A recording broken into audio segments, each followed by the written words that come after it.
mulai kita memasuki kawasan wisata air terjun Bayang Sani, guys. Itu guys, air terjun Bayang Sani, salah satu air terjun yang mudah diakses di sini.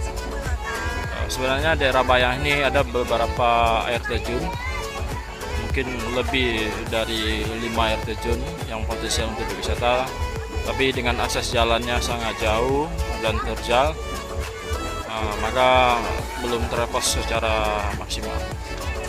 Mungkin para petualangan yang bisa menuju ke sana, untuk umum mungkin agak sulit karena tadi akses jalannya. Ini salah satu objek wisata yang sangat populer di pesisir selatan, objek wisata air terjun Bayang Sani. Ini sebenarnya ada beberapa tingkat nih, di puncak itu ada juga satu, yang atas satu lagi ada juga 3. Saya berkunjung ke pesisir selatan negeri sejuta pesona.